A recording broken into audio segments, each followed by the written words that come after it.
Hey y'all, welcome to my channel. I'm Ariane Desiree. If you're subscribed, welcome back. If you're not, I hope you like this video. If you do, please subscribe down below and punch on that like button. Today I'm going to be talking about my first week transitioning into my unit and how that experience is going. So I have completed about a week and a half to 2 weeks on my unit.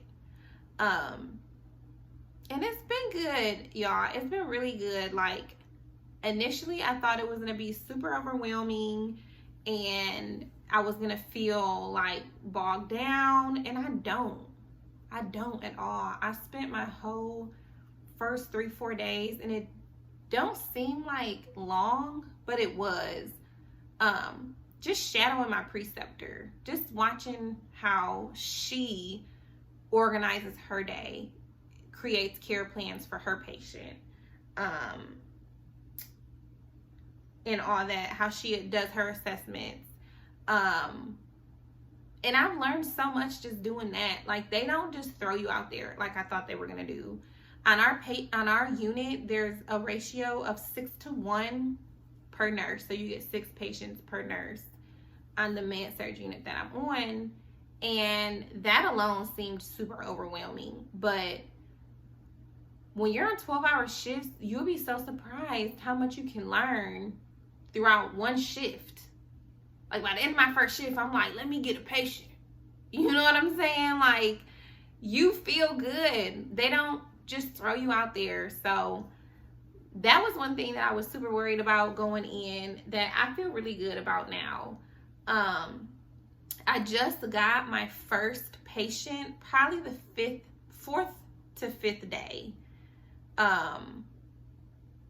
where she allowed me to do total care for my patient, from handoff to assessments to organizing their care plans and all that stuff. She was even having me do vitals and bed baths and stuff, which is the PCT or CNA. They usually have that, carry that responsibility with them, but she had me do total care because I'm learning, and it's super important that you learn that role. So number one, you respect that position, and it helps you know the dynamic of the team. Like, so later when you have 6 patients and let's say they're not doing much, you understand what all job responsibilities that just the PCT have.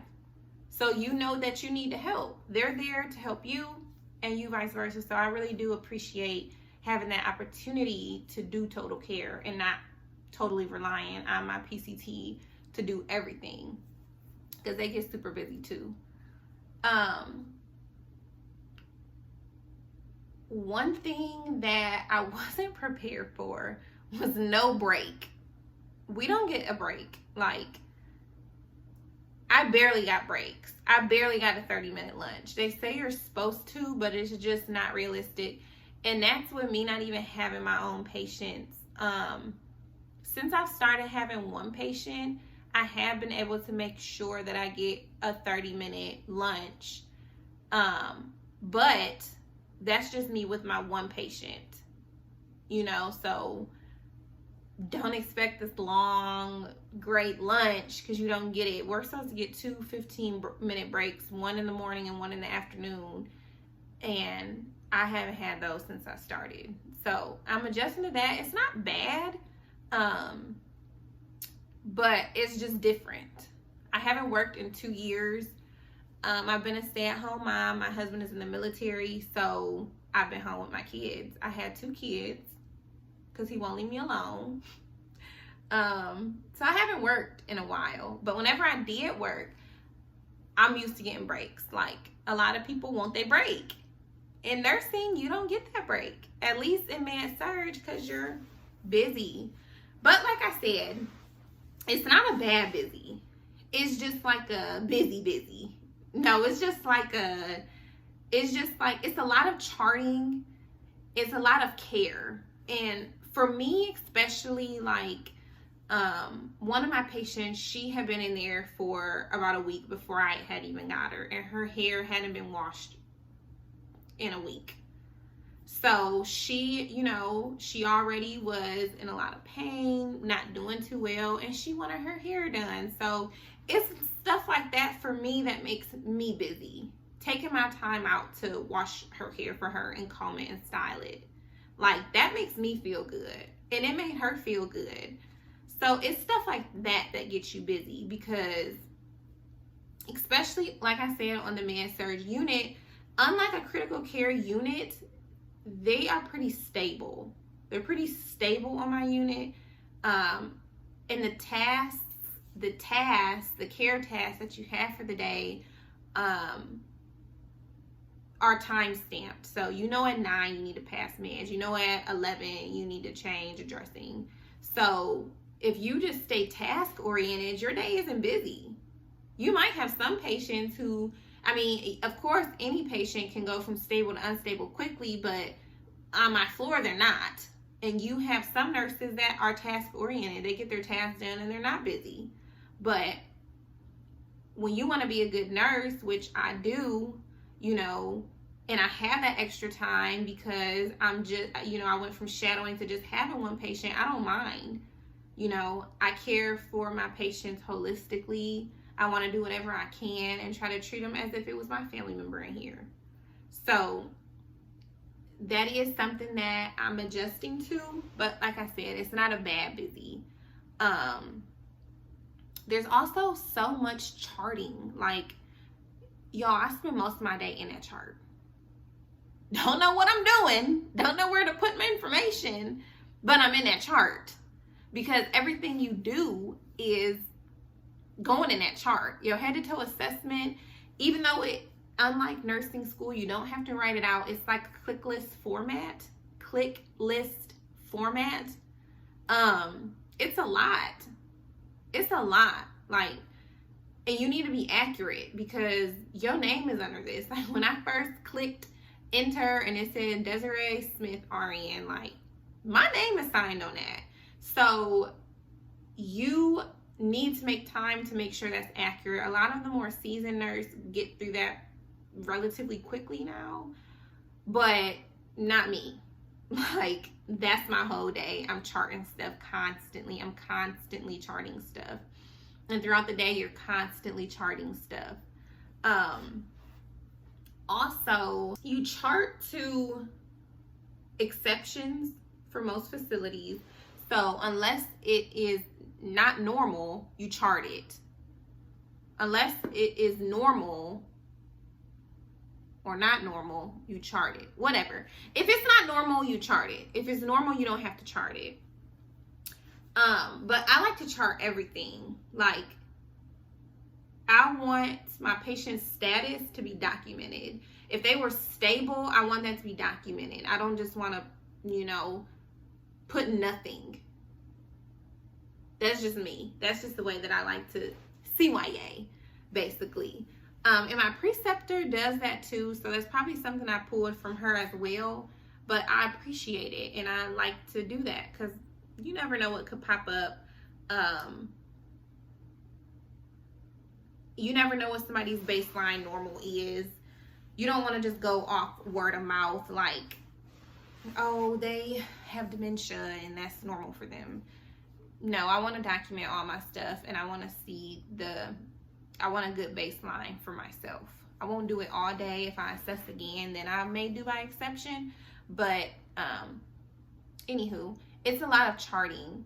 And with the charting, you learn what you need to do. When I first went in, it was a lot of stuff I forgot to look at. But because it's click lists, you know, like, okay, when I go back, I need to look at her cap refill because I don't know that one.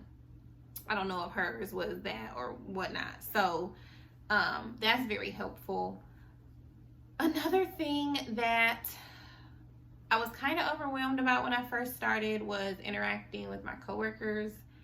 But that's been good. I'm thankful and blessed to be on a unit where they are super helpful. They want me up there.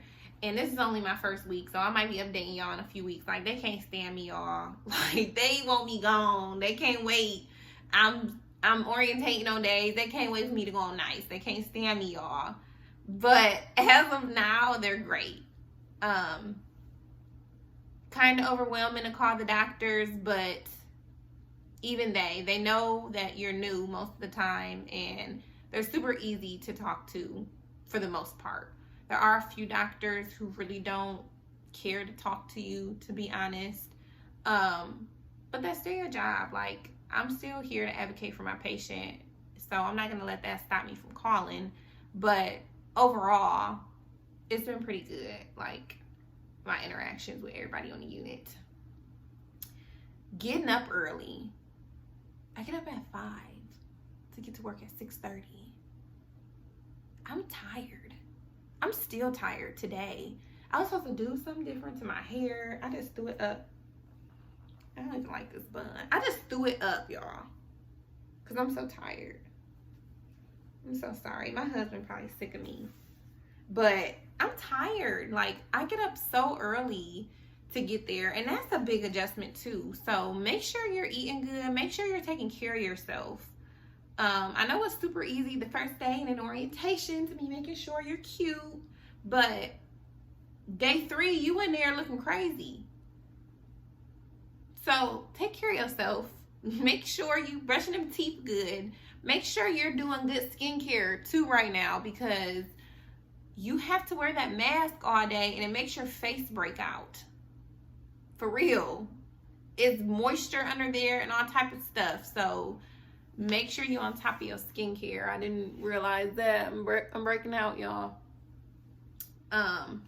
Make sure you're on top of that. But other than that, my first week has really been going good. I just want to keep y'all updated on, you know, how my experience is. I feel good right now. I'll update again in a few months and let y'all know how that's going. I haven't really gotten a full check. My first check was not a lot. It was like $350 for orientation. So I'm still broke, but that's okay. That's okay. But I'm still broke right now. So whenever I get a full check, that was only for like 24 hours or something, I don't know. But whenever I get a full check, I'll update y'all on what I make, what my rate is, all that good stuff, you know, because I know it's, everybody want to know what they're going to make as a new nurse. I wanted to know, and, you know, I got y'all with that. But my first full check won't be for like another week and a half. So whenever I get that and I get my check stub, I'll let y'all know how that's going. But I hope this helped out. I hope this helps y'all calm down. Calm down, girl. And transition onto your unit. Yeah. So, like I said, if you like this video, please click that like button down below and subscribe to me. Thank you. I'm out.